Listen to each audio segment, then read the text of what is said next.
Buenos días. Vamos a dar comienzo al encuentro hispano-escandinavo, la formación en el trabajo en Dinamarca, Suecia y Finlandia. Toma la palabra Antonio de Luis, director gerente de Fundae.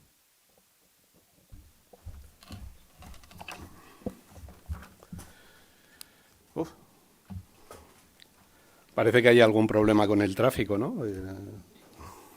Bueno, hemos retrasado un poco el inicio del acto. Permitidme que os cuente una anécdota de cuando yo era pequeño, tenía 8 años. Un profesor nos dijo que escribiéramos a las embajadas para que nos dieran, nos mandaran copia y fascículos y panfletos y flyers de cómo se vivía en sus países. Y mandamos a todas las embajadas que había en Madrid una carta pidiendo información. Y casualmente las primeras embajadas que nos mandaron documentación fueron las embajadas de los países que hoy nos acompañan aquí, Suecia, Finlandia y Dinamarca. La diferencia que había en aquellos panfletos de color, de forma de vida, con respecto a cómo vivíamos aquí, os estoy hablando de los años 70, a mí me impactó fuertemente. Lo primero que quiero hacer es agradecer, por supuesto, a los equipos de las embajadas de Fundae que han puesto en marcha este acto con la complejidad del mismo y agradecer, por supuesto, a los interlocutores sociales y patronos de esta casa que nos acompañan hoy y que van a intervenir. Agradecer a Emilie Hägerström de Suecia, a Kyösti Väkeväinen de Finlandia, a Jakob Overgaard de Dinamarca y a Sofía Delguard, que van a hacer la primera mesa. Es muy posible que la pronunciación de nombres y apellidos que he hecho pues haya sido no muy acertada, incluso puede que ni se hayan reconocido la diferencia idiomática es muy fuerte y realmente es una transcripción fonética. Con posterioridad van a intervenir por parte de COE Juan Carlos Tejeda, de CEPIME Miguel Canales, de la Unión General de Trabajadores Amparo Burgueño y por comisiones obreras Paco Moreno, que nos va a deleitar con su última intervención en Fundae porque ha pasado a un estado que es la jubilación, y darle las gracias por los servicios prestados a la organización en la medida que esta haya sido logros y desearle lo mejor en su nueva trayectoria. Clausura esta intervención el director general del SEPE, que va a venir luego, director general y amigo. Es alguien muy importante para la política de empleo de este país. Ha hecho la ley de empleo, ha modificado todo el sistema de subsidios asistencial, ha modificado toda la parte de sistemas de información, la relación con comunidades autónomas y sindicatos también ha sido muy intensa y muy fructífera. Y también quiero agradecer a los cargos diplomáticos que nos van a acompañar hoy. Tue Krapo Pedersen, ministro plenipotenciario de Dinamarca, Sara María Bogantes, agregada cultural de la Embajada de Dinamarca, Emil Gallego, de la Embajada de Suecia, Pasi Konen, consejero de la Embajada de Finlandia, Mona Arela, de la Embajada de Finlandia también, Eduardo Hernández Álvarez, consejero técnico, Celtia Lago, la directora general, no la veo, me imagino que estará de camino, de Empleo de la Comunidad de Galicia, Antia Guillén, la Dirección General de Formación y Cualificación de Galicia, y las amigas de la Embajada de Rumanía, Cristina Florea, que es la representante de Asuntos Laborales, y Anca Miela Pricó. En especial también va a intervenir Maru Menéndez, que es amiga, experta en políticas activas de empleo, y a la que este país debe agradecer el gran impulso que tuvo en los años, hace como 5 años o 6, toda la política de empleo, también colaborando en la ley de empleo, en la parte asistencial, y aquí en la casa de Fundae con un impulso muy importante con los fondos Next Generation y el impulso que se ha dado a esta casa. Gracias, Maru, porque siempre que estás, se te llama estás, y siempre que estás, aprendemos. ¿Vale? Muchísimas gracias. Hoy estamos aquí con 2 proyectos, la presentación en 2 fases. Una parte es la europea.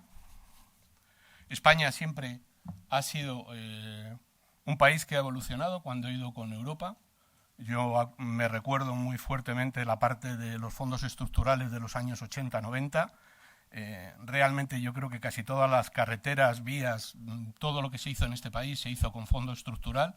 El acervo comunitario nos dio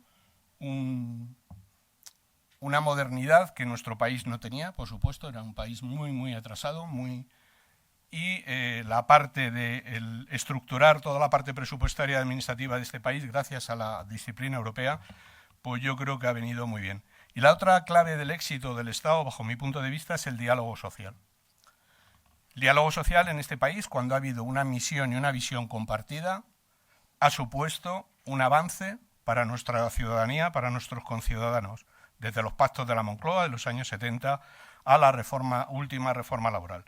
Es decir, la visión compartida en el diálogo social ha tenido una clara repercusión en el avance social de nuestra ciudadanía.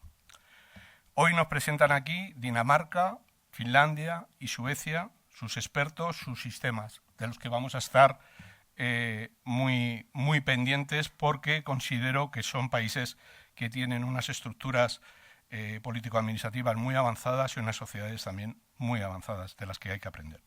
Dinamarca nos mostrará un sistema dual y descentralizado, muy interesado en las necesidades locales. Finlandia, centrado en estudiantes y basado en competencias. Y Suecia, un aprendizaje permanente y la descentralización municipal. Fundae, como saben, es una organización pública, es una fundación de carácter pública, de gobernanza tripartita. Aquí están los agentes sociales de la patronal, como he dicho, COE, CEPIME, y de los sindicatos, comisiones obreras, UGT y CIGA, en la gobernanza, que forma 6 millones de trabajadores al año y gestiona 1.300 millones en la formación de ocupados. Quedamos a la expectativa, por supuesto, de todo lo que vamos a aprender en el día de hoy y de todas aquellas cosas que podamos implementar en nuestros modelos de formación. Muchas gracias y vamos a ir a los ponentes. Muchas gracias. A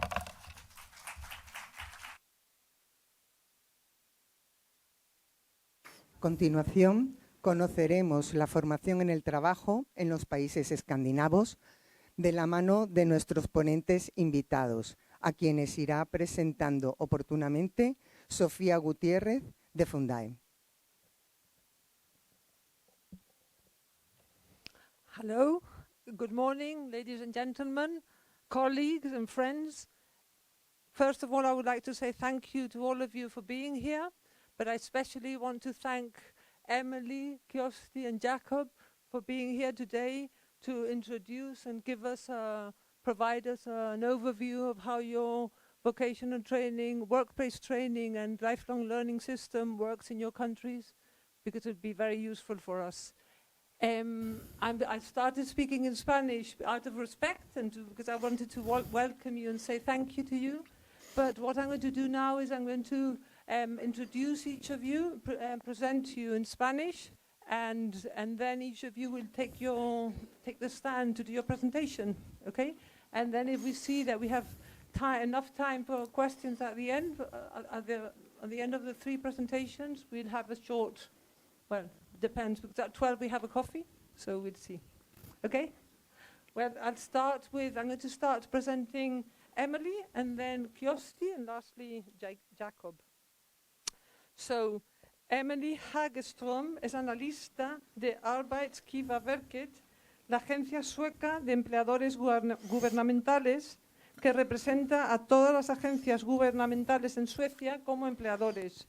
Es responsable de la negociación colectiva, las relaciones laborales y el desarrollo del liderazgo y la política de empleadores en el sector estatal, agencia.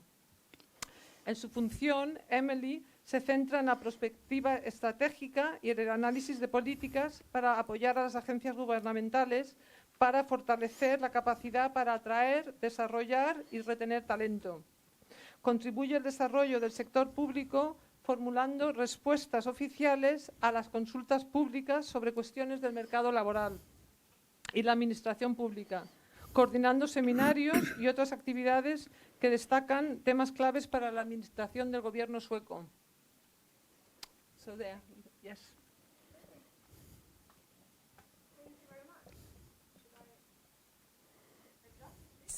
Can you hear me? Perfect. Okay, thank you for the kind introduction in Spanish. I think I understood maybe 2 words. And thank you to all of you who are here today. It's an honor for me to come all the way from Sweden and to be here and discuss this very important and interesting subject of training for employment in the workplace. I hope that my contribution can spark some reflections that we can bring into the discussions further on. So, let's see if it works. Yes. I am going to structure this presentation as follows. I will start in a broader perspective about the Swedish labor market, as I think this is a good context to understand our country and our system a bit more. And then we will look further into vocational training and how it's organized. Then I'm going to zoom in on the government sector, which is the sector that I work for and represent. And from there, it's a very small text, maybe it's better to see here. I will share some examples of how it's organized in practice. Yes, but to begin this presentation, I'm going to start with what we in Sweden call the Swedish model. And this is the foundation of how our labor market is organized. It's built on strong social partnership, where trade unions and employer organizations take the main responsibility for regulating working life. The government plays a more limited role in compared to many other countries, and trust, negotiations, and collective agreements form the core. And the roots of this system goes back to an agreement called Saltsjöbaden Agreement in 1938. And this agreement established the principle that labor market conditions should be regulated by the social partners without government interference. And the agreement is still relevant today and has been complemented in 2022 with a new main agreement for those unions and employer organizations that choose to join. Of course, the government still sets some basic laws in the labor market, for example, regarding working environment and employment protection, and to some degree also holidays and working time. But most other conditions are in the hands of the social partners. So why is this relevant when talking about vocational training? Well, a cornerstone of this system is that there should be security for the employees. So if you lose your job, you are not supposed to be left without support, but rather there should be pathways to new opportunities. And historically, this principle has grown stronger in times of structural change, and when old jobs disappeared and new ones emerged. And the idea is that people need support to adapt and reskill, and the principle remains true today, and most probably now in the future as well, when we stand in front of AI and many structural changes in the labor market. We often use words such as learning and competence development when talking about this area, and the concept includes vocational training, but I think it reflects a broader perspective, where training is seen as a continuous development throughout working life. And the system of training or learning is very decentralized, and there is no central authority that has the responsibility. The government finance some initiatives and set legal frameworks. Employers themselves organize the trainings within their organizations, and the employees are expected to engage in lifelong learning. However, the social partner's role is a bit more limited in deciding on what kind of trainings there should be in the whole labor market, but they still have a role in forming their collective agreements in a sense that promote learning in the workplace.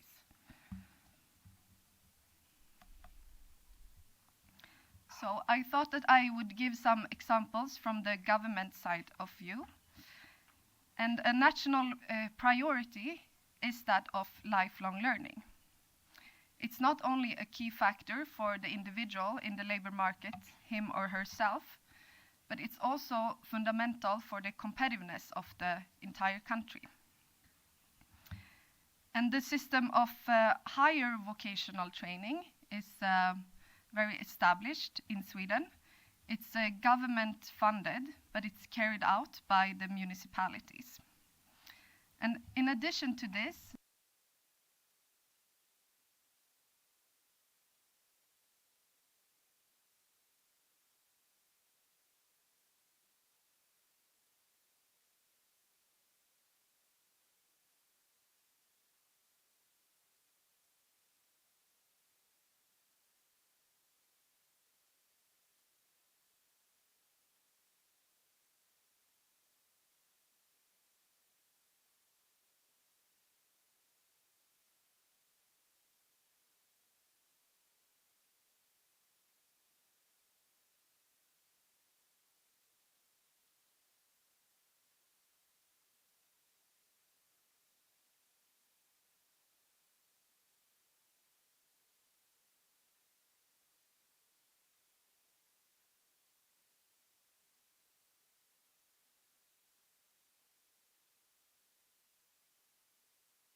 flexible courses that corresponds to the needs of the labor market.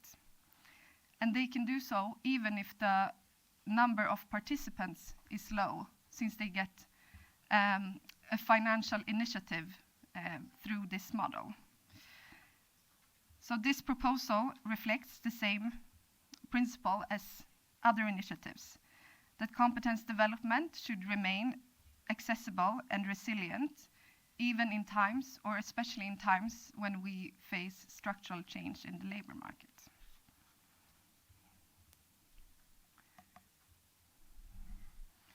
So, fundamental part of the system with social partners and the Swedish labor market model is the system of transition organizations, and these exist across almost the entire labor market. And they are based on collective agreements and financed through employer contributions, such as a small percentage of the payroll.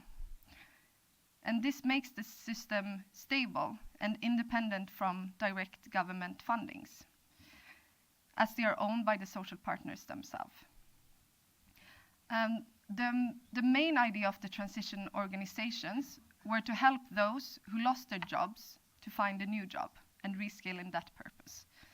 However, through this new collective agreement from 2022, the transitions organizations have also gotten a stronger assignment in helping people with guidance and development services and reskilling, even for those who are currently in the workplace. And an example of this is what is called Student Finance for Transition and Retraining, or Transition Study Support. And this is quite an interesting example in the Swedish context, because so far I have mentioned a few initiatives from the government and also talked about the role of the social partner. But this student transition support is actually developed in a three-part system. So it was introduced in 2022 with a new agreement, and it has the purpose of enabling employees to study mid-term career with financial support, and in order to reskill and upskill their long-term employability. The system is government funded, but it's implemented and designed by the social partners. So when a person applies to this study support, they are able to get up to 80% of their current salary while studying. This makes the system very accessible, and it's also become very popular and well known in a short period of time. However, there are several criteria in order to be applicable for the support, and the key factor is that the education that you want to take part in will lead to a better position in the labor market in the future, or there will have to be a demand in this area. There are many other criteria as well. I'm not going to go into all of them, but for example, it relates to age and number of years that you have been in the workforce before applying. So it's only 3 years since it started, and it's a bit early to evaluate.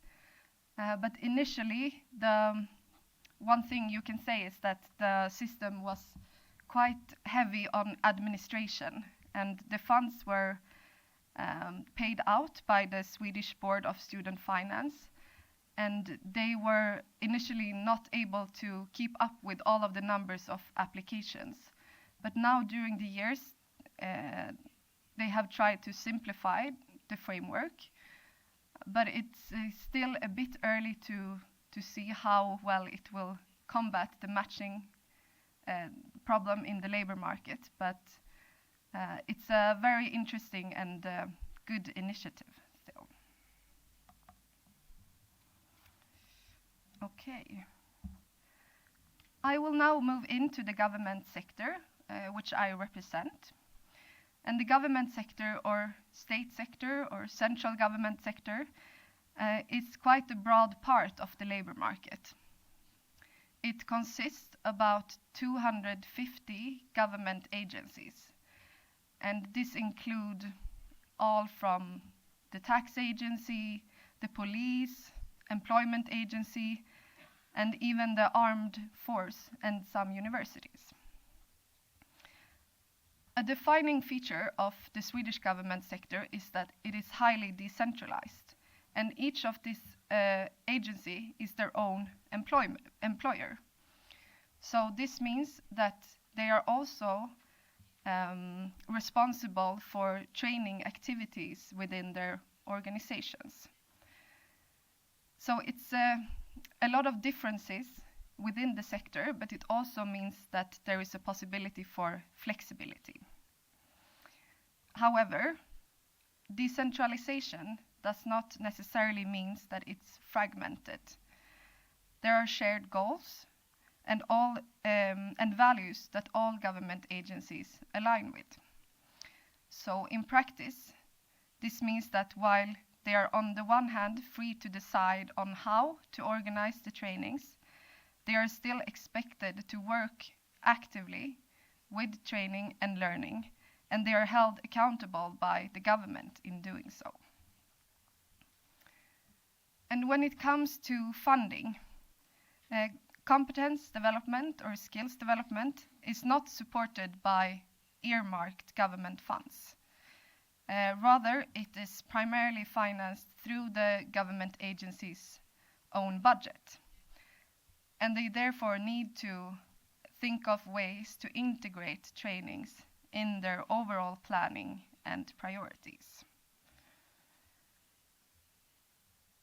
I will add another part that is not on the slides here, but I think it's important to emphasize that the Swedish government sector does not consist of a fixed career ladder, and also there are no fixed pay scales. So all of the jobs in the government sector are advertised through open competition. And this is based on a constitutional principle called merit and competence. So when we talk about training, it tends to focus on how a person is able to grow within their current role. And if they want to climb in the, career ladders, they will have to apply to a new job. And this job will be open competition for everyone, even from the private sector you can apply. So the training becomes very close to each individual, and also could differ even between colleagues how to perform it.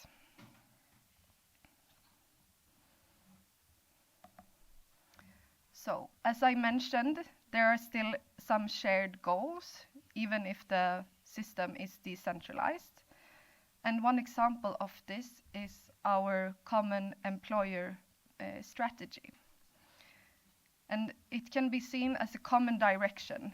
It's not hard values that states exactly how to work, but it's more of a vision and a minimum level that all of these decentralized agencies have in common. It rests on 3 pillars, which you can see: being an attractive employer, focusing on leadership, and working with innovation and development. And the purpose of the strategy is to reflect how to work to attract, develop, and retain staff. I'm going to focus a bit on the attractive employer and working with leadership. Because at the same time as the leaders are expected to facilitate trainings, the employees are expected to participate and to identify needs in their own role and come with initiatives on how to develop their own skills. And this principle is rooted in the value base of the Swedish public administration. So the purpose is to try and build a culture where learning and development becomes a natural part of everyday life. And this is also a way to make the government sector more resilient and adaptable. Now, the Swedish Agency for Government Employers, where I work, is the employer organization for all of these 250 government agencies. It has the mission to negotiate this central collective agreements for the government sector. It also focuses a lot on supporting the employers in their role as being an employer. So we do not have the mandate to decide on trainings, but we try to help them in strengthening their role in leadership, which can make it easier for them to take initiatives and coordinate their own trainings. However, we provide some training opportunities that is primarily directed to managers in the state sector. And for example, we have a 3-day course that is called Manager in the State or Manager in the Government Sector, which covers both legal frameworks regarding employment in the government, but also emphasize this employer strategy and how to implement it in your own organizations. And the managers that take part of this training often do so because this course is part of their own training program at their own agency. So it's not mandatory, but it's common that many managers apply to it. Another example that I can share is that we create different kind of leaderships forums, primarily for director generals of the agencies. And the purpose of these forums is to share experiences with one another, because we have a great network with all of the different director generals who work in all different parts of the sector. And it's not very often that they get the opportunity to meet and talk about leadership issues at the highest level of leadership. And the reoccurring theme that we have this year is that of how to lead in change and change leadership, as it's very relevant in the times that we are currently in. Yes, I will share another example. I thought it's always fun to look at some statistics. I don't know if it's too small numbers, but I will try to explain. So a recent initiative that we launched in our agency is that each member can access their own turnover data and benchmark it against the rest of the government sector. And this has been very well received by our members. The purpose is to give HR a clear picture of mobility trends and challenges in workforce, and help them plan recruitment and retention strategies. And by comparing with other agencies, they can identify whether their turnover is usually high or low, and they can take targeted actions.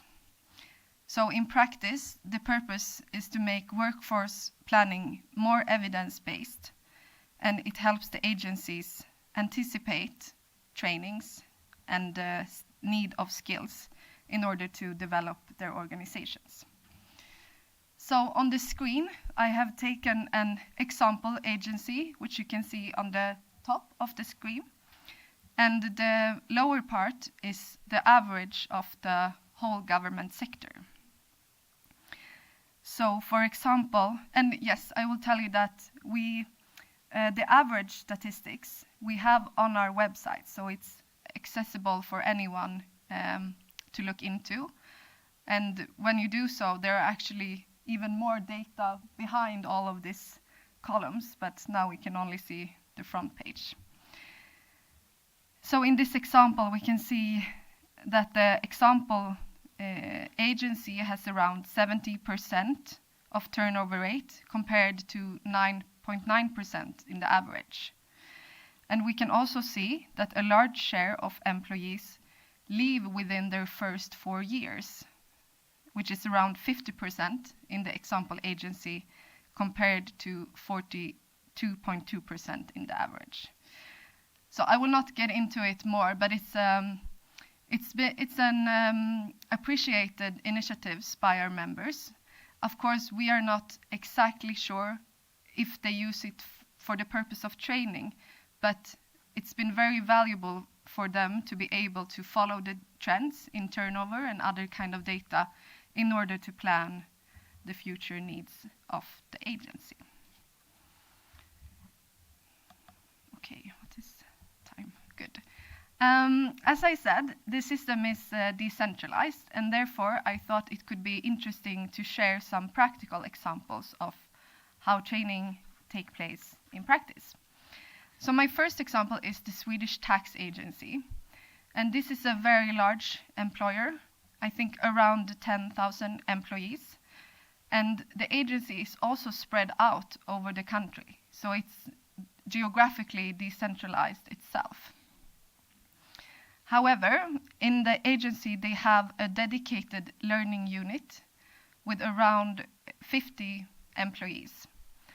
And these employees are each responsible of a certain part of the organization. And they therefore get very specialized in the needs of different parts and can plan in collaboration with the managers and with the employees on what kind of trainings are needed in that specific part. A few years ago, the tax agency launched a common policy for called Our Shared Views on Learning. And here we can see that they reflect the idea of that learning should be continuous. It should be self-driven from the side of the employee, but it should also be supported from the employer and the organization at large. So it's a very flexible and work-placed model. The trainings consist of very different kinds of formats. It could be e-learning, traditional courses where they bring in an external lecturer. They can also provide coaching and mentoring, all that is tailored to the needs of the specific unit or section. So it's a wide spectrum. And as an example, they are currently running a digitalization project, and this concerns the entire organization. So the purpose of the learning unit is to provide tools that will make it easier for the employees to understand the new digital workplace. But they can also have specific courses for experts. For example, someone working with company tax and need to understand the new legislation. So it's, I think it's an illustrative example of how training can take place in practice, in the government sector at least.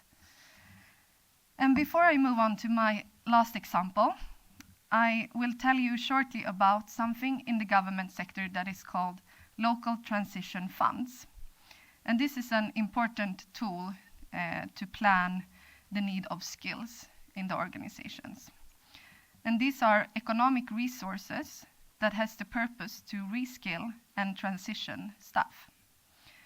And employers annually allocate a portion of their total payroll, which is around 0.3% to these funds.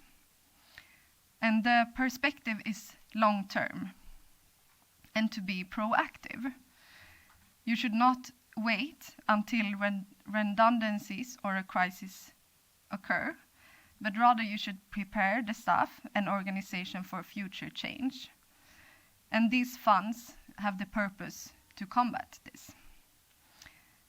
They are often introduced in dialogue with the local unions in the workplace. And I will take an example of how this can be done. The second example is from the National Government Employee Pension Board, which we call SPV for short. And like many other agencies, SPV faces significant external changes. In their case, there was an increasing digitalization of pension administration. And instead of seeing this as a reason to reduce staff, they decided to invest in their existing employees to make the organization more adaptable and resilient. So together with the unions, they financed this through the local transition funds, and they launched a 2-year program that they describe as a strength training for the organization. The program was based on the government common values of active employee participation. And the aim was to prepare the staff and the teams to manage future change. And in short, this program had 2 parts. And the first part focused on personal development, such as building self-awareness, self-leadership, openness and trust, and the ability to take responsibility and navigate change. And the second part of the course focused on team development, such as helping the teams to collaborate more effectively. They also focused on increased psychological safety, which is very important when building strong teams. And more or less all of the employees participated in this course, which was run over 2 years, but had around 40 hours of structured learning. However, the majority of the learning actually happened before, in between, and after the actual training sessions, as employees brought new perspectives into their daily work and continued the conversations in their teams. And they described, they are very happy with the results of this course, and they describe that they have, it's a step towards creating a new common language, a stronger ability to handle change, and a culture of openness and trust. Yes, so that is about it for my presentation here. I hope that you have now given a more understanding of the Swedish system and different parts of how training is related to labor market and to the social partners. And I look forward to hearing what my colleagues from my neighbor countries have to say. Yes, thank you.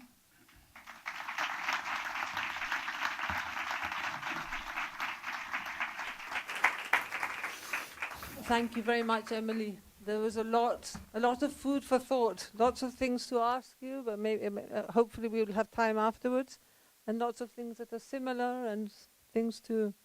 Anyway, all about the transition funds and all of that was very interesting.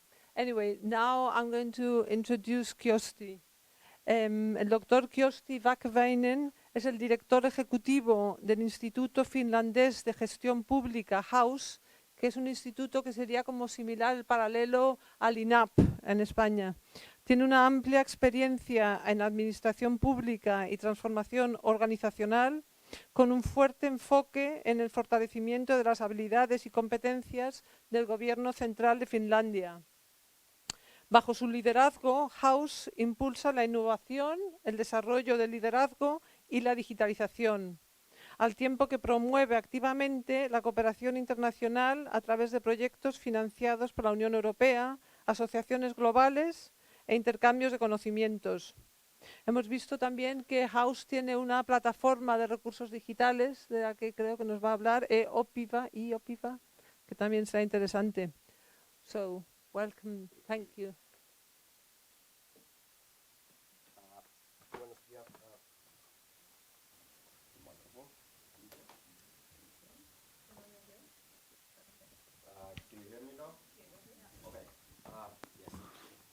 Buenos días, distinguished guests, ladies and gentlemen, pleasure to be here, and thank you for the invitation. In this present.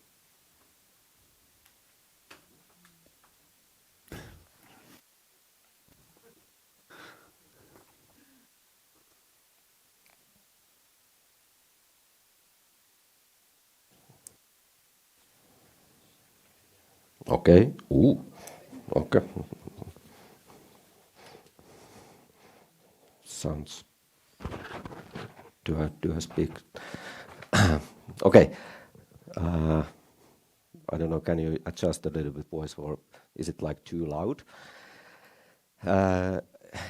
Yes. In this presentation, I try to cover what we are doing in Finland, especially the workplace training and lifelong training. Like you heard, that in Sweden, the lifelong training and lifelong learning is really important, and it also same applies in Finland. And my organization, I come from the training company, which is inside the government, and the presentation what I try to give you now is from that direction, and I also try to give you a couple of examples what we are doing, and also try to give you understanding that what has been the historical context and the way the Finland is right now in terms of the training needs. But our organization, just to put you into the context, so we are serving central government. In Finland, we have 100 governmental agencies, 80,000 people working for the government. And our responsibility is to take care of the training of the civil servants, as well as the make different kind of development programs for the organization in the central government, and also we are doing projects abroad. Comparing the situation what we have in our neighboring countries, so we are the only organization in Finland who takes care of the centralized training for the civil servants. And we discussed that in Sweden I don't have colleague, in Denmark I don't have my colleague, and in Norway I don't have my colleague. But like you said, that in Spain we have enough here, so in Europe there are school of governance, but in some Nordic countries they don't. And what makes us special compared to the other European players is that we are operating as a company, so inside the government. But we have a long history. We started as a agency a long time ago at the 70s, but I just want to highlight a couple of things. So when we started operating as a company, so something like 15 years ago as an in-house company, and then 2018 we were introducing the digital learning platform, and that has been a huge success story after that, and it has bring the training costs down with a huge amount. And the last one is that nowadays more and more we do European level cooperation, and this year we got the certificate from the European Commission that we are now the pillar assessment organization, and that will bring us really much open new opportunities for us. But that's the long history what we have, and we are relatively small. We have 50 people working for us. 10 million is our turnover, and how we get that money is that we will sell our services. And like you mentioned, the e-oppiva, there's like 200,000 performed courses each year, and making that system very cost effective. But we are not operating only in Finland, so we are building good governance and building the democratic development in Asia and very much in the African continent. So half of our activities is actually doing abroad instead of the Finland, and these activities are related to the competence development, capability development, and so on. So now you get an idea that how we operate and where we operate. But this is now that where you can see that where we are in Finland.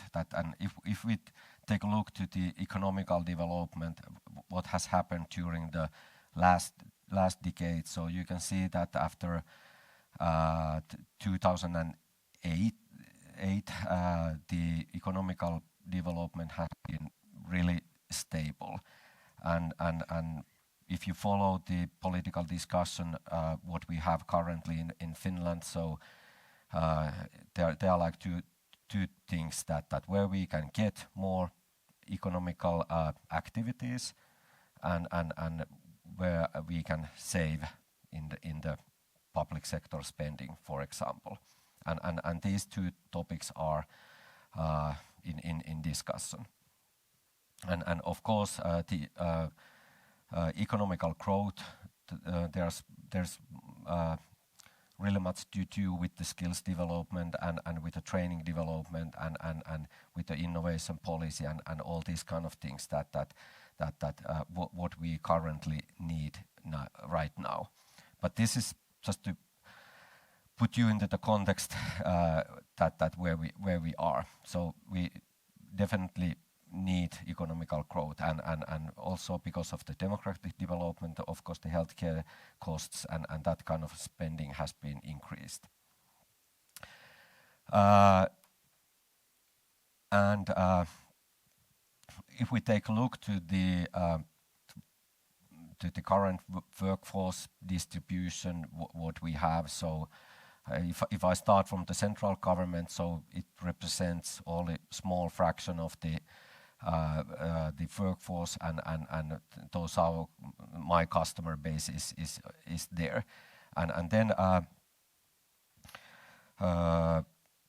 after decades discussion, a couple of years ago, Finland introduced the third layer to the governance system. So typically we have had the central government and then the municipalities, and the municipalities, they were responsible for the education and then also for the healthcare. But because with the 5 million people and over 300 small municipalities, so they were not big enough to take care of the healthcare responsibilities, and that's why the regional level was introduced a couple of years ago, and now we have 3 different layers. So municipality taking care of the basic education and then land use. So it's nowadays small part of that, and then regional level that takes care of the healthcare, and also there's nowadays working for 200,000 people, and of course, and the regions, number of the regions is over 20, and then we know that training, skills development is lots of needed also in the healthcare sector, that especially how to make the system works effectively, and cost effectiveness is the word of today. And then you can see that the private sector is a really big part of that, and also the entrepreneurs, that what we have. So we have like few companies, the big companies, but then the private sector they are really small companies. So 95% of the all private sectors. So there is represent the really small companies what we have. But this is the current situation regarding that, and then I have really small slide, or busy slide here. So this you can see that I don't go to the details, but anyway, that what has happened during the last decades, and I try to give you the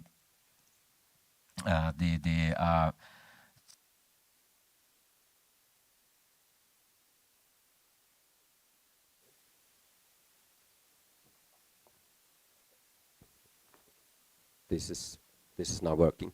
Yeah. So the what has happened from the legislation viewpoint during the last decades, and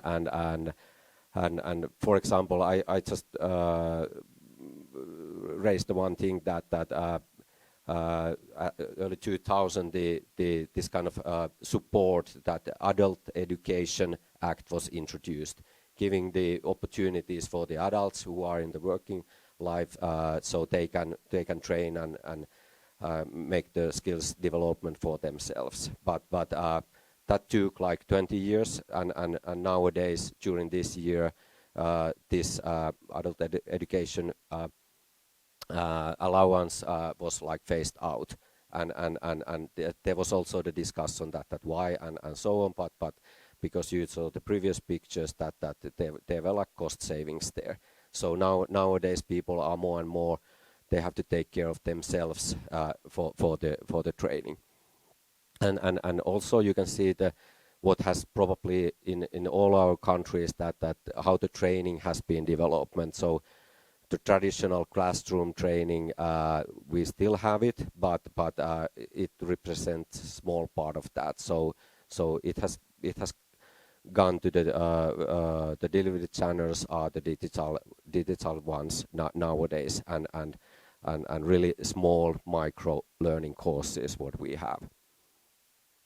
And one thing was that what happened a couple of years ago was that the Ministry of education and culture, there was a new, under that, there was a new agency established, which is called the Service Center for Continuous Education, Continuous Learning and Employment, the SECLE. And they are responsible nowadays to support and coordinate the training activities in the larger scale, and they are also the funding instruments for the training.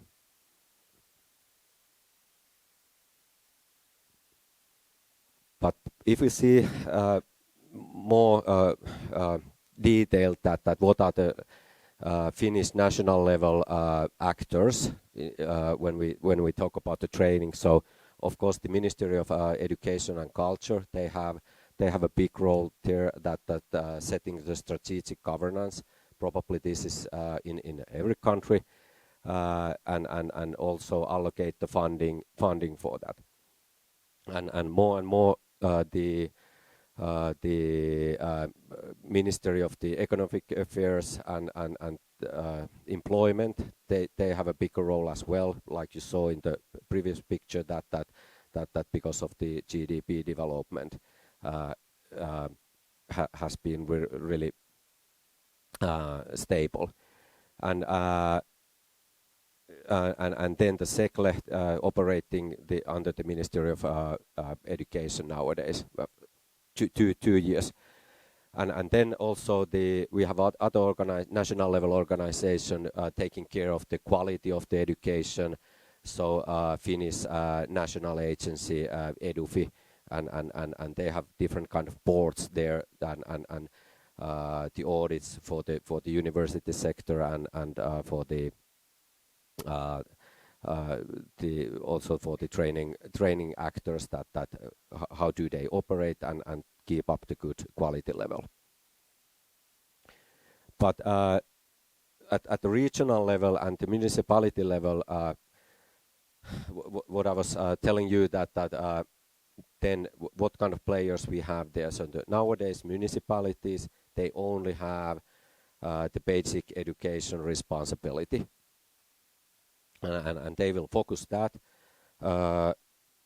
Something like 5 years ago, the mandatory or the highest age of the education was 16, but today it has been changed that you have to go to the school when you are 18. So that was also the big change, that this is how we try to keep the young guys on the right track and give the education for them when they are 18. And okay, I was telling the well-being countries that the regions, they are responsible for the healthcare and the training and skills development. What is taking place there is more related to that one. And then also some other regional actors. We have the how we call it, the employment offices. So they are responsible more to the vocational training and that kind of activities, what is needed when, for example, there is like the mismatch between the workforce and the need of the workforce. So those. And then other actors, what we have. So the private training providers, we have those a lot. Okay, I come from one little bit special one, but anyway, we have those, and of course their role is to offer different kind of training programs, certified ones for the employees in the public sector organization or in the private sector organizations, and the universities, of course, they give their own degree they have their degree programs, but nowadays more and more they also have this kind of additional program for the continuous learning.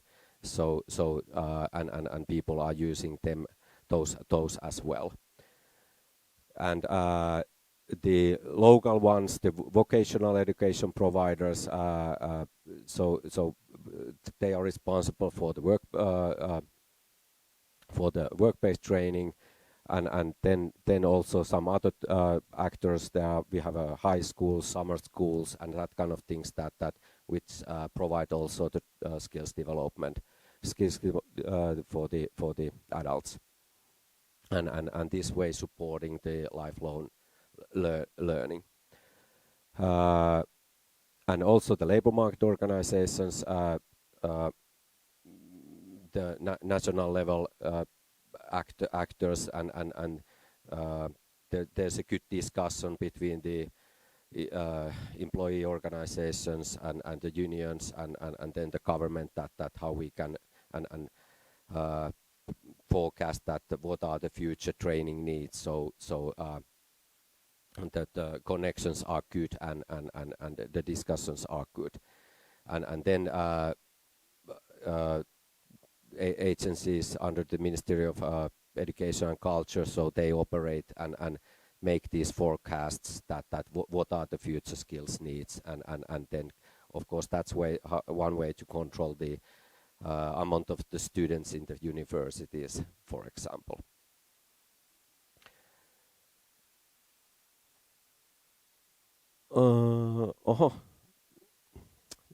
I should have there nice numbers, but definitely we don't see that at the moment. But anyway, purpose was that to give you an overview, an idea that what kind of training models there are in the practice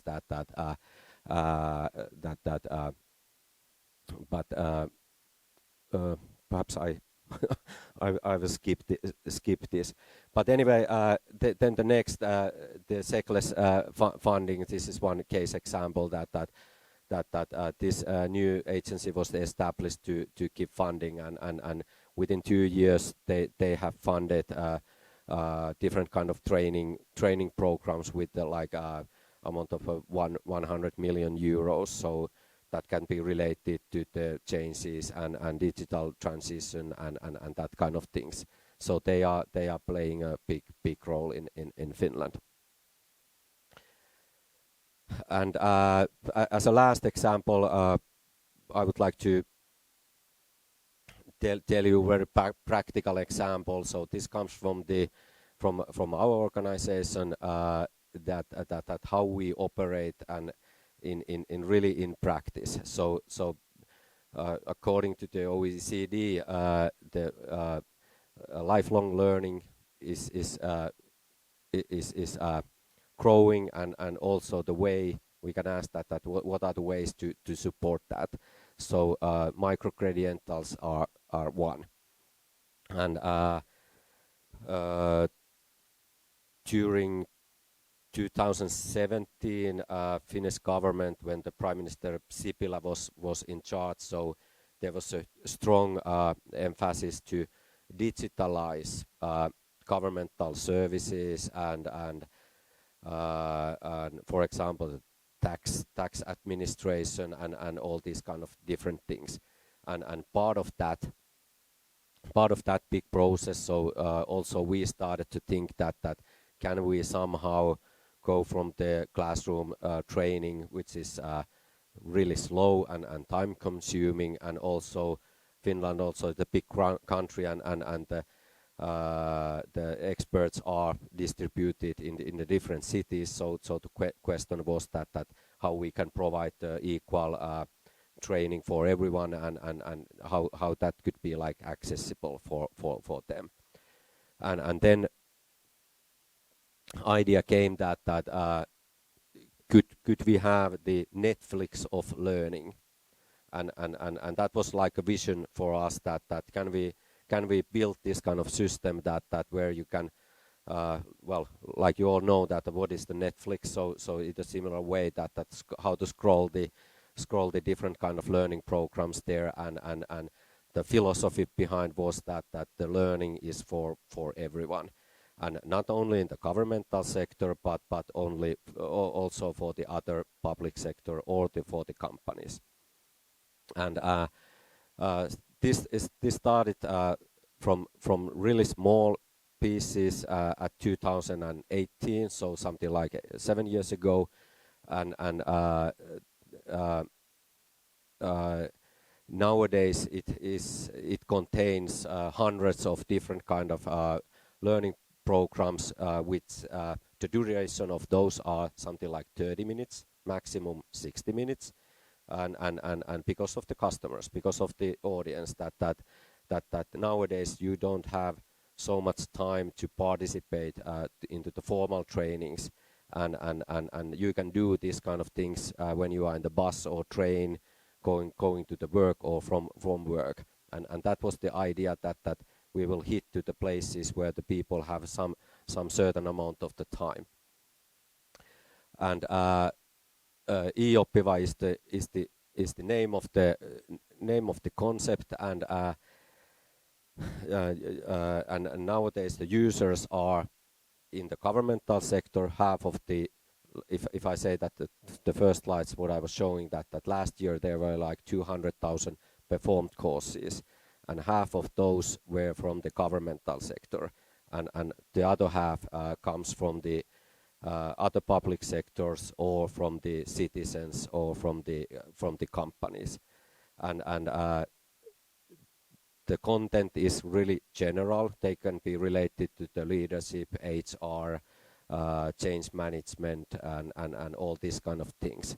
And when Finland joined the NATO, so we went also the NATO course for the civil servant, as well as the NATO course for the citizens.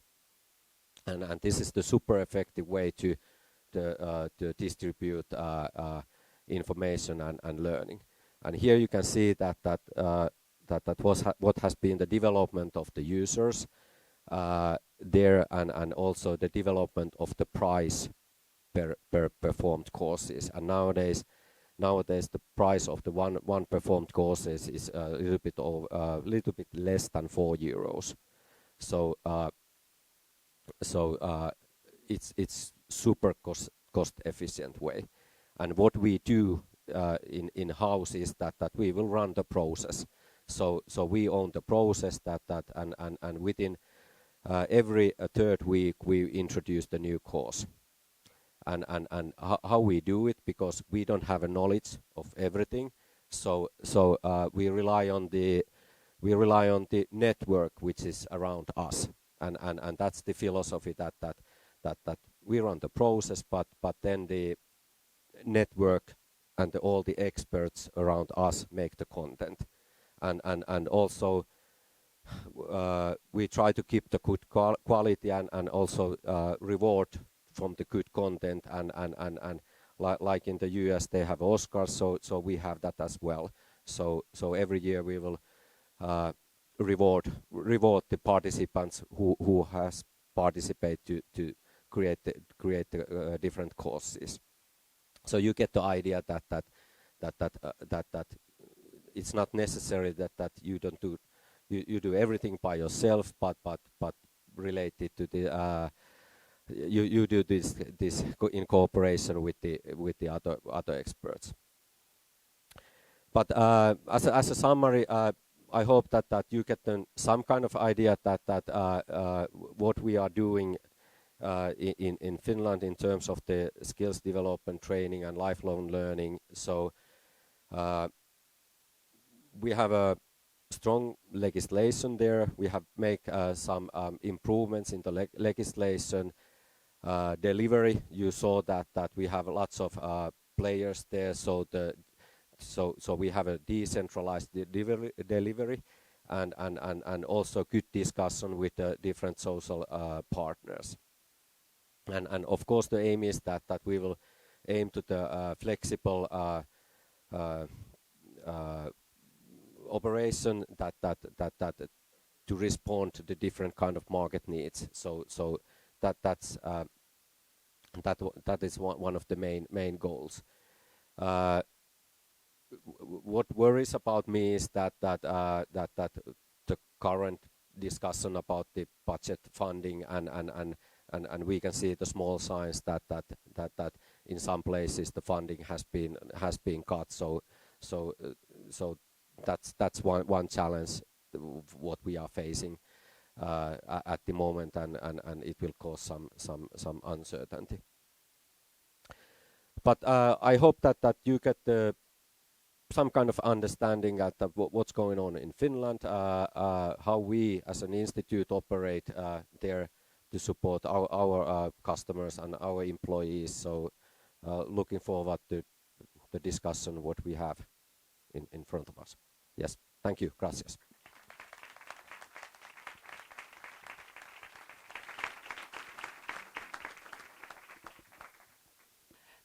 Thank you, Kyösti. That was really interesting. It was a nice, interesting. I mean, lots of information for the overview, and I'm sure we'll go into the platform because I've seen there are courses in English, so we can peek at it. Anyway, now I'm going to introduce Jakob. Jakob Jørgensen es jefe de educación de Dinamarca y además es destacado experto en políticas de educación continua y de adultos y adultas. Con más de 19 años de experiencia, Jakob ha encabezado iniciativas digitales nacionales que conectan los datos de educación pública con los sistemas de pensiones para apoyar el aprendizaje permanente. Su trabajo incluye el desarrollo de sistemas de administración de fondos educativos a gran escala, plataformas de aprendizaje personalizadas y contribuciones políticas a través de la Comisión de Reforma danesa. Jakob tiene un título de máster en Administración Pública de la Universidad de Roskilde y es miembro activo de varias redes nacionales enfocadas en la educación y la seguridad del mercado laboral. Okay, thanks, Jakob. Take the stand, thank you.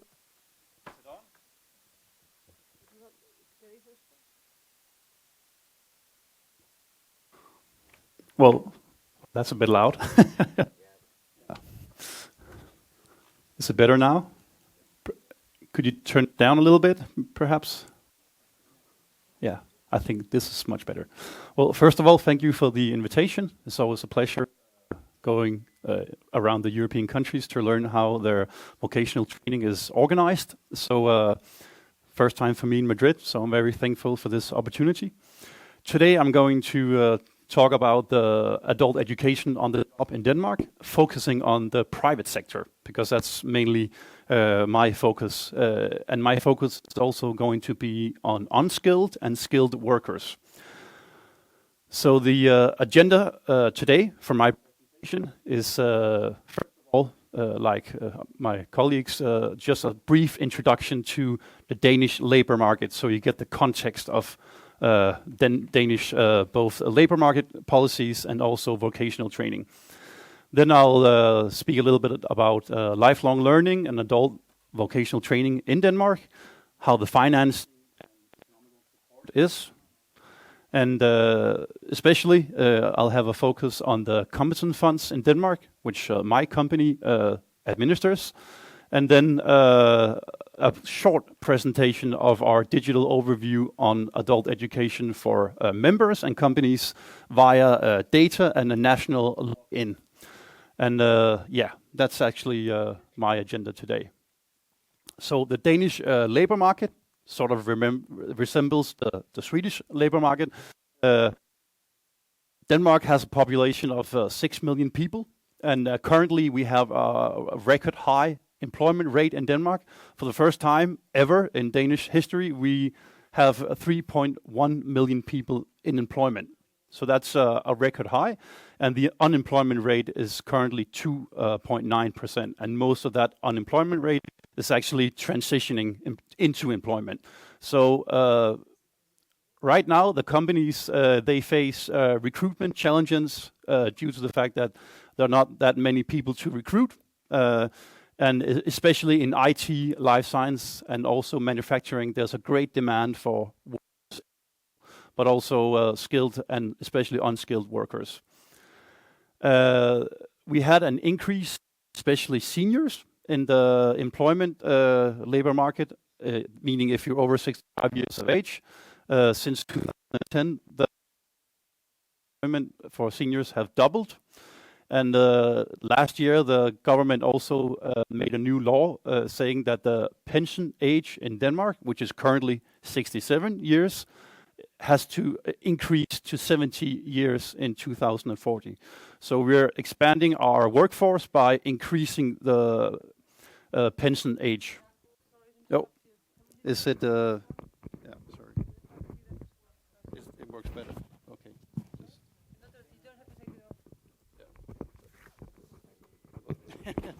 Can you take it off? Because it's.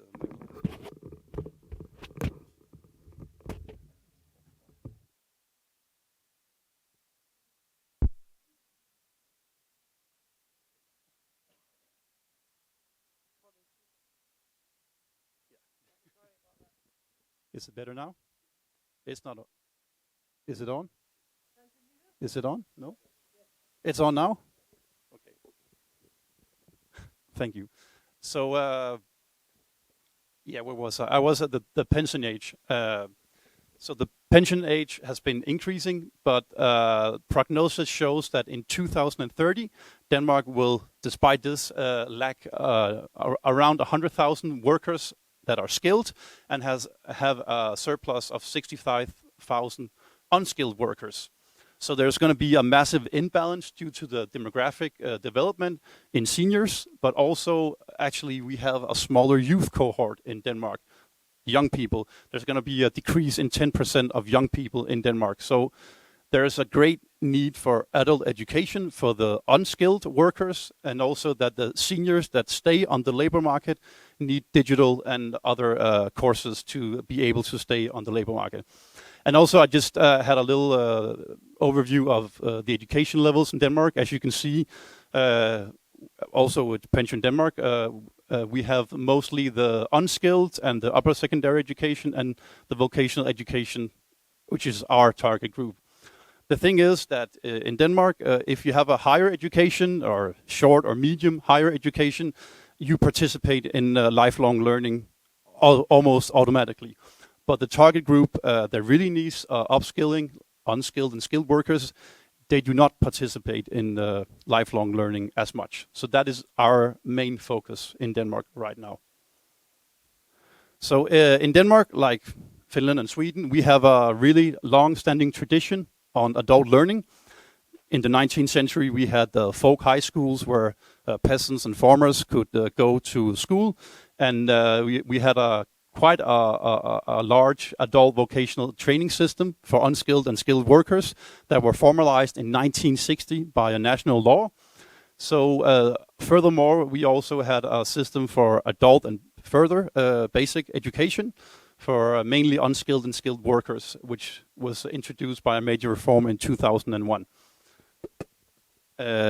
Furthermore, we had in 2007 a large globalization strategy that meant that the Danish government put in 2 billion euros in the lifelong learning strategy program.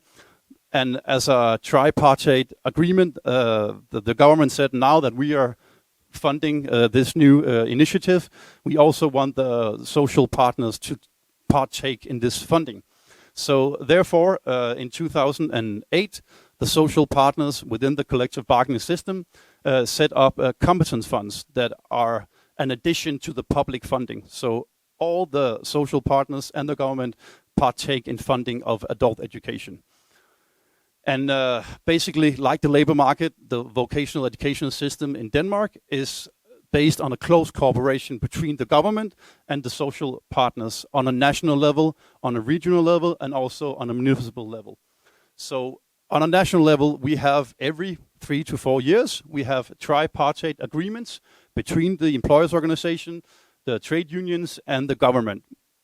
There was one 2 years ago, and it has to be renewed in 2 years. So actually, quite often, they reaffirm the initiative of these agreements, and they make new policies within this framework.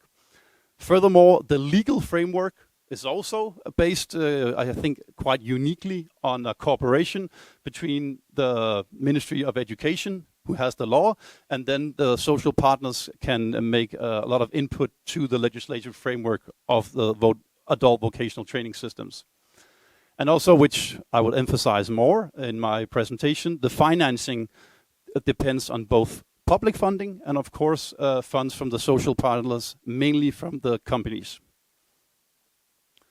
And like Emilie said, the government in Denmark has a national strategy for adult education, which is very based on the fact that everyone should engage in lifelong learning, especially unskilled and skilled workers. But that's the main issue, and the main barrier is that they do not participate enough compared to the challenges they have.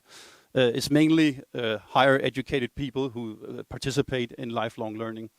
But there is a strong strategy trying to motivate unskilled and skilled workers to participate. And of course, there's fancy words that adult education and continuing training must provide everyone with the opportunities to improve their competencies and workplace skills. And the interesting thing is that there are no national target figures for the activity of formal adult education. We have a lot of national target figures for vocational, occasional training, how many people should take a high education and so on, but there are no target figures for the formal adult education. In Denmark, there's also, which I'm coming into later, a lot of informal education going on in the companies. It's not funded by the public or the social partners' economy, but the companies fund it themselves. And in the presentation, I will focus on the formal education because that's sort of our focus. So for unskilled and skilled workers, the main adult vocational training program in Denmark is a program called the AMU program. And the objective is to maintain and improve skilled and competencies for further competence development for these unskilled and skilled workers. And also its main focus is to solve transition and adaptation problems in the labor market. Right now there's a great focus on AI and digital competencies, but also on learning to read and write and speak English. That's the main focus right now. The interesting thing is that the AMU program is developed by the social partners, so it ensures relevance to the labor market. And the social partners, they actually are responsible for the programs themselves. So they can, within 6 weeks, if they see a demand on the labor market, develop a training program, and within 6 weeks, it's fully operational at the providers locally. So right now there's over 3,400 training programs within all sectors, both public and private sectors. And all these 3,400 training programs corresponds to a specific job description. And the duration is from 4 hours up to 6 weeks. And the courses are, of course, aimed at drivers, chefs, cooks, all these job descriptions that are unskilled and skilled. These sector training committees that develop these programs are, of course, with the representations from the social partners. They develop the programs, send it into the ministry, and the ministry accepts them or declines them within the legislative framework.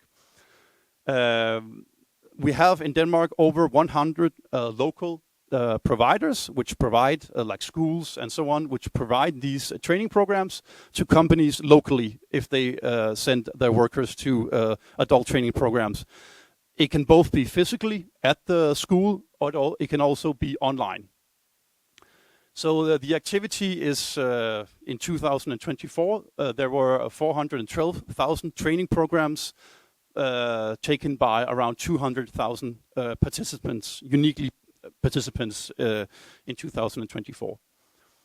So that was the training program, but a lot of unskilled and skilled workers, they also have the need for general adult education, specifically in reading and writing, in mathematics, and also digital competencies.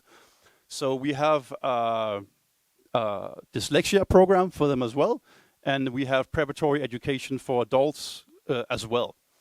Furthermore, we have a quite extensive program of recognition of prior learning, because a lot of these unskilled and skilled workers, they have a lot of educational background, AMU courses, and they've also been professional workers for most of them a lot of years, and they can get recognition of their competencies in order to become a skilled worker very quick. I'll come back to that. So furthermore, we have this very special program of adult vocational education and training called VET, where an unskilled worker can actually, if they take their recognition of prior learning, become a skilled worker very fast. Some of the VET courses usually take between 3 to 4 years, but if you get recognition of your prior learning and training, you can become a skilled worker in up to 6 months, maybe 5 months. So that's the focus of that. Furthermore, we also have a lot of skilled workers who take higher adult education, and there are a couple of programs for that. Not that many people do this, but we encourage them to do so. It's around 5% of the workforce that do this. So in order to sort of make an emphasis on financing and economic support, which is quite unique in European states, the vocational training programs, the EMU program, also the general adult education program, and also higher education are all state funded. First of all, via the taximeter principle, and it's also within the Finance Act. But the special thing is there's a co-finance by the employers through tuition fees. The EMU program has a tuition fee of 150 euros a week. The general adult education program is free, and higher education has a cost that is quite higher, up to 10,000 euros for higher education. But for adult education, the employers are entitled to a fixed allowance financed by the state. It's called the Employers Reimbursement System, which gives the companies up to 100% of the unemployment benefit rate when they send a worker to education. So that's around 17 euros an hour. And the deal is in the collective bargaining agreements that when the workers attend education, they receive normal wages, and the companies get this reimbursement from the employer's reimbursement system. And furthermore, if you have a social agreement between the partners, there is these additional grants to the companies funded by the competence funds. So I have an example here. If an employer sends a skilled worker to, let's say, a driving training course, the employer would get actually in total around 30 euros in reimbursement an hour, because there's the state employers reimbursement system, and also there's the additional grant from the competence funds, which is usually around 85 Danish kroners, corresponding to 11 euros an hour. Furthermore, the competence funds, they also reimburse the tuition fees. So if you have a social sector agreement in Denmark, there's full reimbursement of total costs when you send your employers to vocational training. So in Denmark, we have 3 major administrators of competence funds. There's PensionDanmark, which I will introduce shortly, but there's also the Confederation of Industries and the Confederation of Danish Employers, who administers these competence funds within the private sector. And of course, also there's within the public sector, there's the state competence funds for employees in the state sector. So PensionDanmark, we have been administrating these competence funds since 2007. We administer 23 competence funds within the private sector, which embeds around 14,000 companies with 250,000 employees.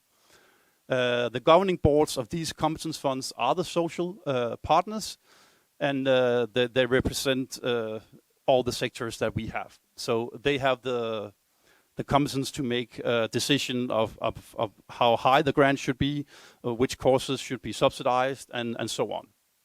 We are only administrators in PensionDanmark. We don't decide what the social partners should take initiatives for. The main thing is to stress that the collective agreements specify what amount the employer must pay for each employee to the fund. Typically, it's around 780 kroners a year, up to 1,500 kroners a year. So corresponding to 100 euros up to 200 euros per employee per year. And if the employer does not pay this grant to the fund, there will be a strike, in short. The funds are solidaric, so the companies, they can draw from these funds when they have the need for upskilling or so on. So PensionDanmark, where I come from, is actually a pension scheme. And the reason that we also manage these competence funds is that via the data from the pension scheme, we know all the companies and all the employees via data.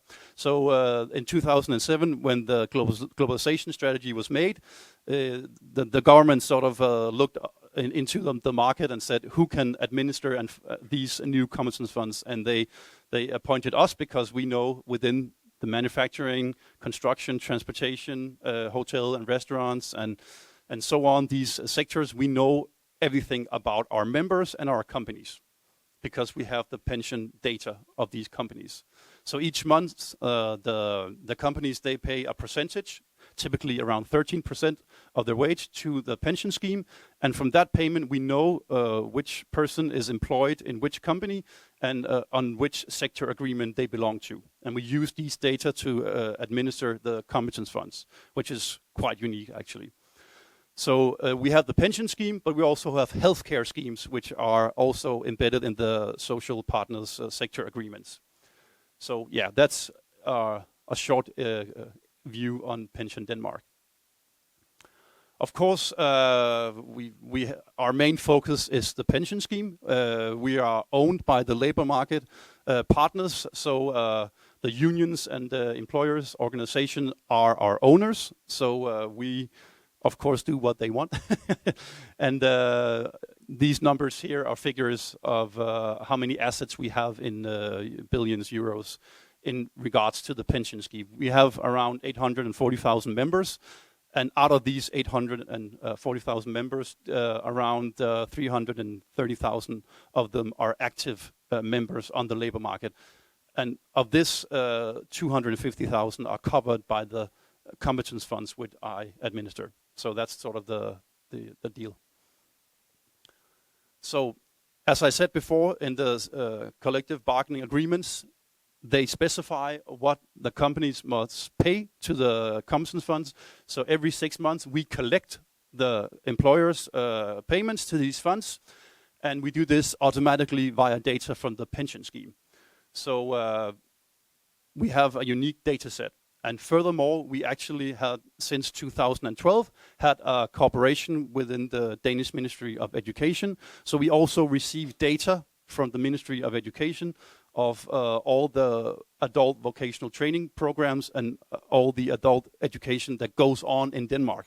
And we actually sort this to our members so we can see all of our members who participate in the training programs or in the basic training in reading and writing, but also higher education. We can see all of these people from each company that has participated in these programs, and then we can actually pay the grant to the employer automatically. So that's a very effective bureaucratic system that basically, in short, the employers do not have to make an application to the fund, but we make the application for them digitally. So they only have to verify that we paid wages to the employers and employees when they attended to the training programs, and if they do so, they get the money reimbursed automatically. And actually, if they do not respond to this, we actually send them further emails, and if they do not respond to the emails, we call them on the telephone saying that you need to accept these grants. So we have a very high payment rate from these funds due to the data we have from both from the ministry and the pension scheme, which is in Denmark and also I think in Europe quite unique that we have a data cooperation between the government and the private sector in all regards, actually.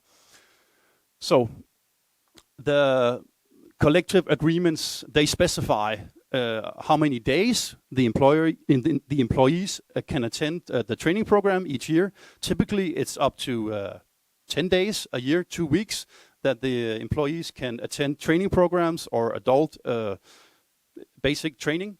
But also in the largest competence funds within the manufacturing and building sector, it's actually unlimited. So the companies can send their employees to adult training programs unlimited with full reimbursement, because the funds are solidaric and they have the funds to do so. So that is also quite unique. It is sort of a distinction between whether the employer has a need for specific competencies, so the employer can always say to the employees, you have to attend this training program, maybe because there are European or national laws specifying that if you are a chef in a kitchen, you have to have a certain certificate for hygiene, or if you are a truck driver and driving dangerous goods, you have to have a European certificate on transportation of dangerous goods. Then the employer can say to the employees, you have to attend this training program, and if you do not, I will fire you. But also the employees actually have the right to choose up to 10 days of training programs of their own will.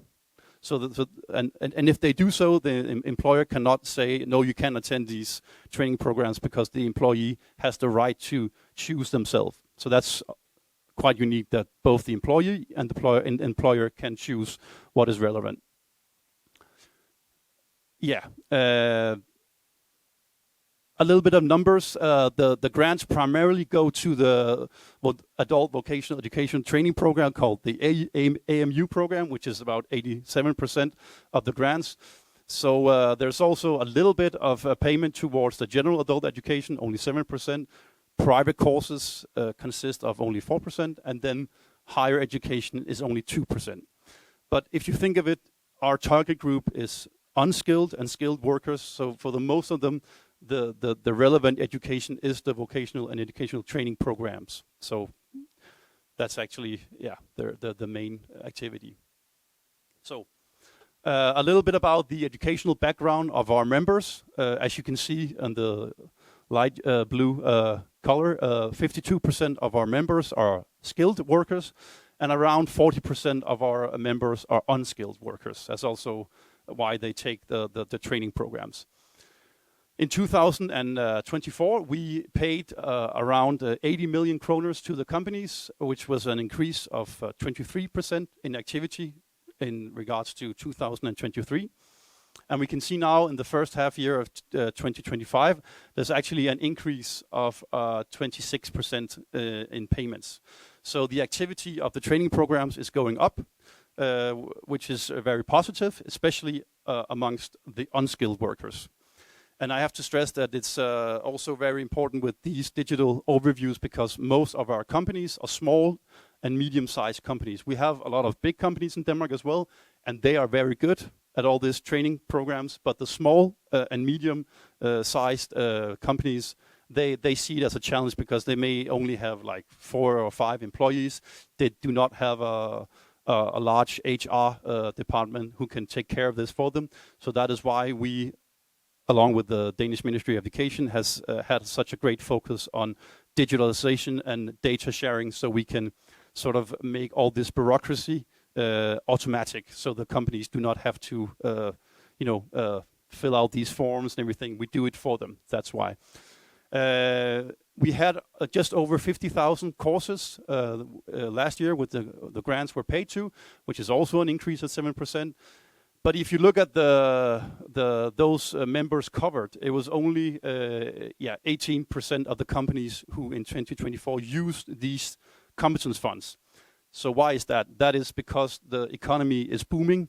The companies are very, very busy. They do not have the time to send their employees to training programs. They cannot afford that they're not in production. So that's actually a main barrier for further activity on adult training programs, is that the companies are so busy.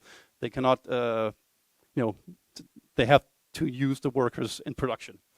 And if you look at the employees, it was around 9% of the covered employees that partook in vocational training programs. So a little bit about what we do with data. The main barrier, as I mentioned, for the unskilled and skilled workers are motivation and sort of how do I know what courses are relevant, where do I find these courses, and also who sort of have the right to decide whether I have to go on a course, and what about my payment. That's the main questions the employees ask. So therefore, in 2019, we had this idea that because we have all the data from the pension scheme and we have all the data from the Danish Ministry of Education, why not put all these data together and make a personal overview of adult vocational training in Denmark for all our members? Because in Denmark, it's mandatory for every citizen to have a national ID login. It's called NemID, which is your login. And when you log in with that ID, you give actually us the allowance to collect all the data and show all the data to the member. And when we do that, we can see, okay, your name is Karen, or your name is Michael. You work in this company on this sector agreement. You've been working here for 8 years.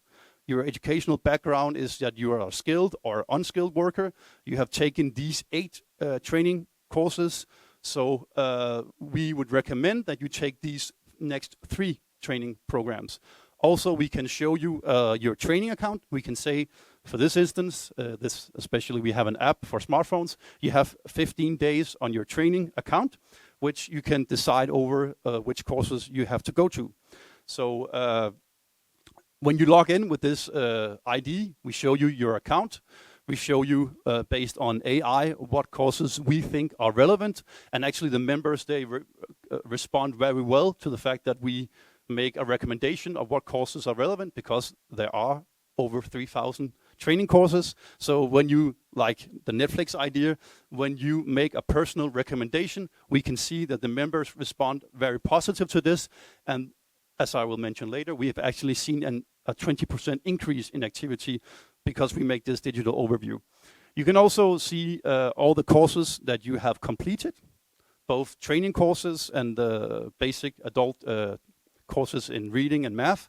And actually in the next month, we will also show all our members their digital, what you call them, certificates. So from each AMU training program, you get a digital certificate. Now we will show them in relation to the Competence Fund and their sector agreement. And also we give the opportunity, because we have all this data, and we collect data from the ministry about where the courses are provided locally, at what time, is there available places on the training courses. We show them these informations, and the employee can make a training plan. And what is unique, the employee can actually share this training plan, and they can share all their educational data to the employer. So the employer knows, okay, I have these employees, they have this educational background, they have requested these courses, and now comes the bonus. There's full reimbursement for what they have wished. So that is how we combine the state funding with the funding from the training committees, competence funds. And we show the employers, if you send your employees to these courses, you will get a full reimbursement. You only have to pay the wages. You just have to sign on for these training programs, and then the employees will go on training, and you will get the money from both the state and the competence funds automatically, which has specifically made a large increase in small and medium-sized enterprises, because it is now much easier to send your employees to training programs. And of course, just showed you the red page, which we call, and the app. We also have a blue page and an app for the employers. So it's a little bit different. It's a little bit more text and more legislative framework, where you can see as an employer, what is this all about? What funding do I receive from the state or the employer's reimbursement system? And what sort of funding do I receive from the competence funds? And where do I sort of sign in the workers to the specific courses? So that's also very popular. Each year, 4,500 companies use this platform, and around 80% of our members, they log in at this site and see their rights and how many days they can go on training. So I think that's quite unique. We can do this, and the reason why we're able to do this is because back in 2012, I made sure that all this data collecting and sharing is actually written in the specific laws in Denmark. So it's specified within the legal framework that these data sharing possibilities are mandatory. So we get data from all these sources.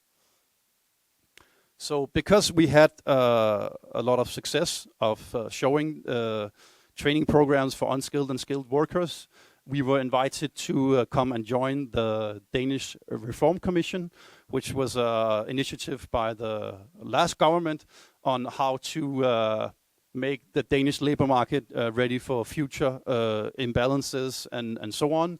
The Reform Commission had a lot of policies they reassessed, but they also looked at the vocational training programs, specifically how do we make it possible for more unskilled and skilled workers to take training programs? Because we know that they are not very motivated to do so because of bad school experiences, maybe they're dyslexic and so on. So they set up a research program and looked at all our data and compared it to the industry sector and the agricultural sector and the other sectors within the private sector that are not at PensionDanmark. And they found that we have an activity that is 20% higher due to the fact that we have made this digital overview. We have automated all the grants, applications, and so on. So that's the green line where you can see the activity for our members have been increasing, and the activity in adult training programs for the industry and the agricultural sector has actually had a decline. So in short, it's a very good idea when you're dealing with unskilled and skilled workers and small and medium enterprise companies to make a very personal and company digital overview. That's the conclusion.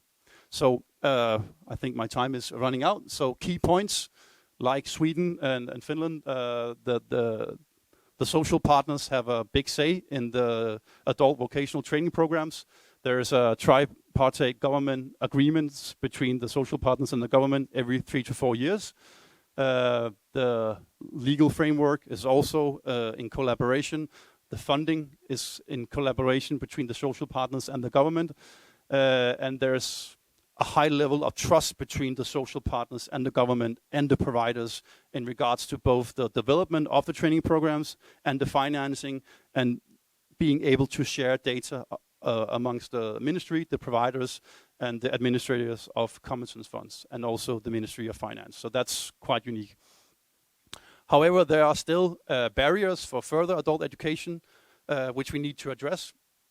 The main barrier, as I've mentioned, is motivation.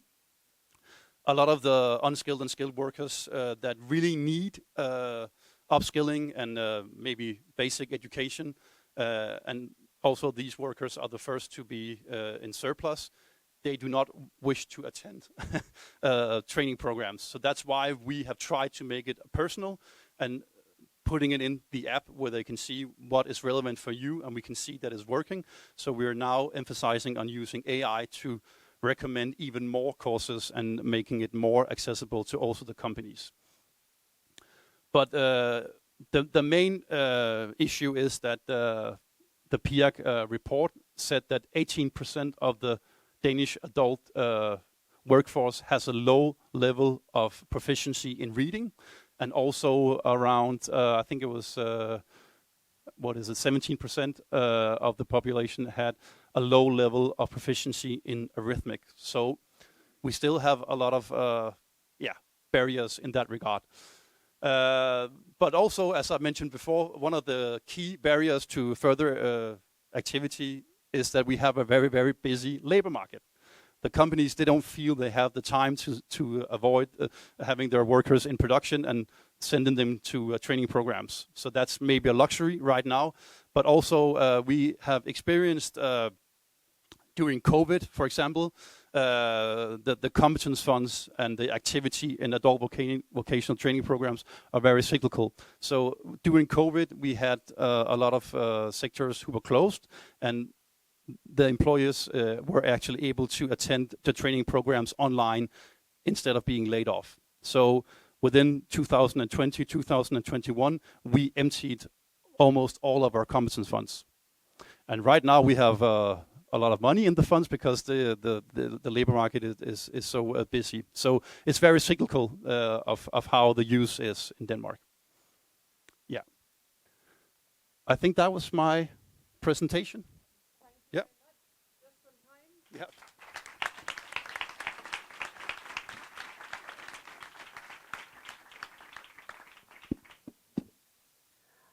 Thanks, Jakob. I think it was very interesting. There are lots of points, like, the support for small, and it's interesting because lots of the challenges the three of you have mentioned are similar to us, and the use of data to try and accompany people, how to help SMEs, etc. But anyway, I think we have about 7 minutes for questions, and fortunately you will still be here after our coffee break, so we will continue the discussion with the social partners. But I don't know if there's any question from the public.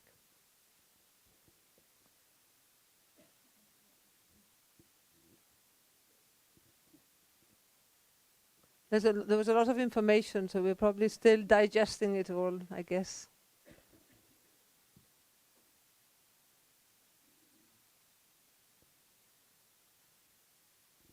I wanted to ask you, because you're the last, so it's more recent in my mind. PensionDanmark, is it voluntary to belong there, or how does it work? All the rest of the workers that aren't in PensionDanmark, are there other ones like yours, or? There are the industrial pension scheme, which is like PensionDanmark, is mandatory, because all our members come from the collective bargaining agreements within the specific sectors. So you cannot voluntarily, you cannot choose to become a member. It depends on your collective It depends on your collective agreement, yeah. Okay. Mm-hmm.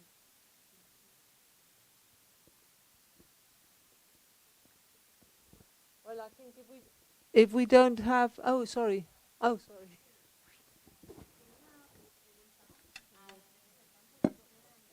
Maybe you need your. Sorry. Oh.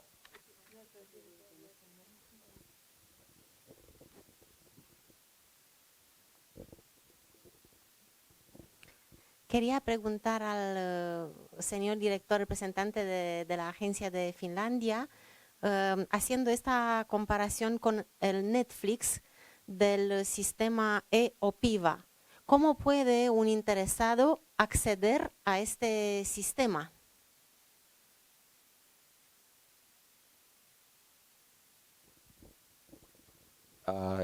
Yeah, the question was that how to access the system. So yeah, it's like the idea is that and the philosophy behind is that like I said, that especially it's targeted for the civil servants, for the 80,000 people in central government sector.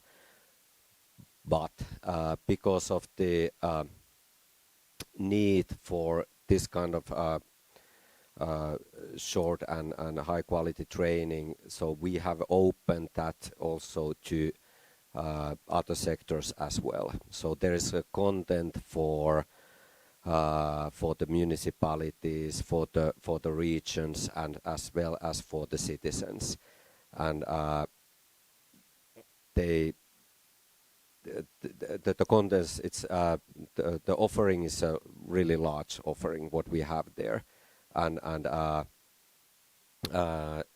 also for example, one thing what we do is that with the Ministry of Justice, that when the elections are coming. And for example, it could be like municipalities or regional elections or the parliament elections or presidential elections. So we have a training programs how we can train the how how do you call it, that the officials who will run the voting process in practice at the voting site. That that is like one example that how we ensure that in every place, in every voting place in Finland, and there are lots of those, so they have a similar kind of skills that how to do it, and especially if you take also into account that these guys are working as a voluntary basis. But then also, like I mentioned, that leadership trainings, all that kind of things. So we try to support the people from the other sectors. And like I mentioned, last year there was like 200,000 performed courses, and half of them were like outside the governmental sector.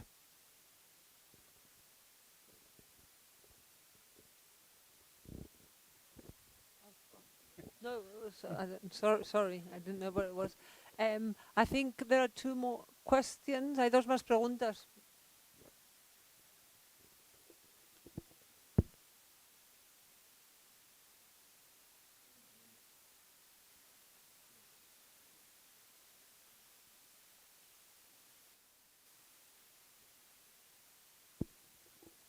Sí.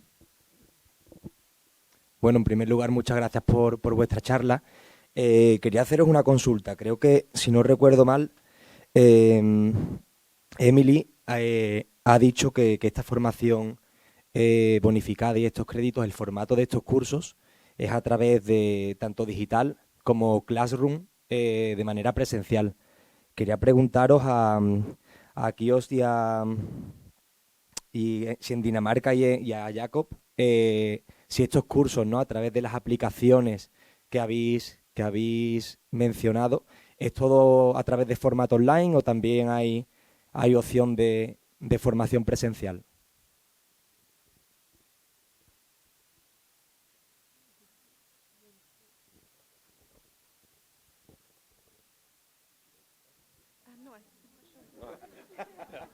Well, all the training programs, the AMU programs, and also the reading and mathematics programs are available to attend if you meet up at the school and the provider, but it's also a possibility to take them online. There's no difference in the economic support schemes, whether you show up physically at the school or if you take it online. We don't discriminate between those two. So all training programs, all adult education activity has the same funding for the employer and the employee. Not the schools, but the employee and the employer have the same funding. Yeah, thanks for the question. It depends on the target audience.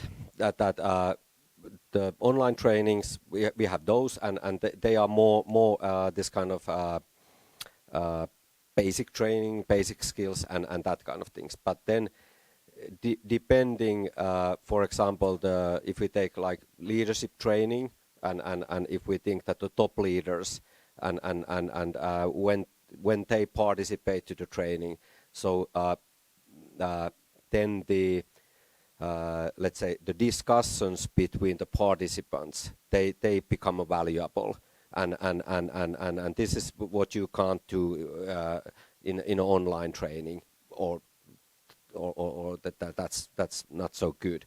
So in this kind of cases, of course, in our case we organize the face-to-face programs, and then the people come there and they can have a discussion and also learn from each other. So it's not a traditional classroom training, but it's more like this kind of interactive discussions led by some facilitator also. So depends a little bit on the audience and the target. Vale, gracias. Creo que tenemos una pregunta más y yo creo que ya es la última, que luego pasamos a tomar café. Sí, hola, buenos días y gracias por la charla que estáis dando. Mira, mi pregunta es la siguiente. Aquí en España, y que no es ajena a Europa, existen ciertos problemas para encontrar y buscar ciertos perfiles profesionales para la integración en nuestro mercado laboral. Esto al menos lo que nos trasladan las patronales a los sindicatos, ¿ok? Entonces, aquí en España se ha cambiado, se ha modificado un nuevo reglamento de extranjería para que vía formación se pueda incorporar al mercado laboral las personas extranjeras que quieran venir a España a estudiar y a la vez trabajar.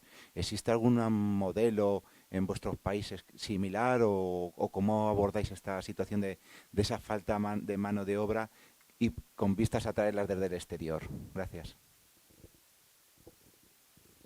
Well, it's a broad question, so we have to make it.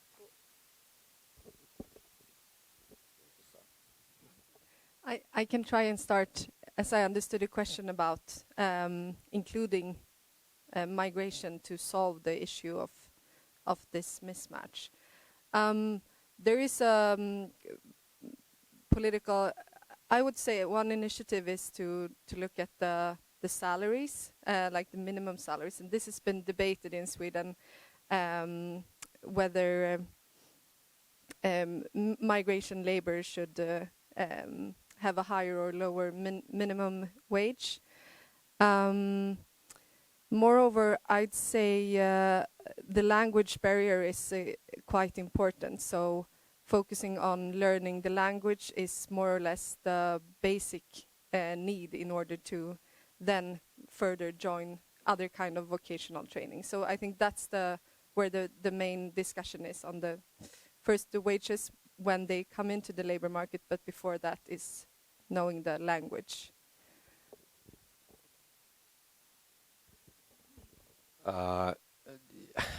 Yes, thanks for the question. In Finland, we are in the situation that we need immigrants. So that's because of the demographic development, the birth rates and everything, they are going to the wrong direction. And all the way to survive in the future is that we need immigrants. And like a colleague said, that language is, of course, even in our case, it could be like more difficult, but that's the one thing. And then how we can integrate the immigrants to the society, and then the training and education, and then how we can integrate the people into the society. It's a really discussed question at the moment. And of course, if we think the profile what we have, so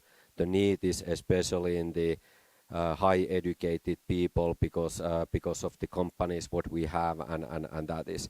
But really important topic and difficult to answer in short, so I will pass the mic to the colleague. Well, yes, it's also in Denmark a complex problem we are trying to solve, because we need immigrants to sustain the workforce and our productivity. But mainly the immigrants we have in Denmark are unskilled workers. So we need to get them to attend training programs, but mostly we need to make them able to speak Danish. And currently we have a very booming economy. We have a low unemployment rate, so it's very positive that most of the immigrants that come to Denmark, they get employed very fast, which is very positive because they enter the production and the workforce. But the barrier is that they do not receive the basic Danish skills when they're in production.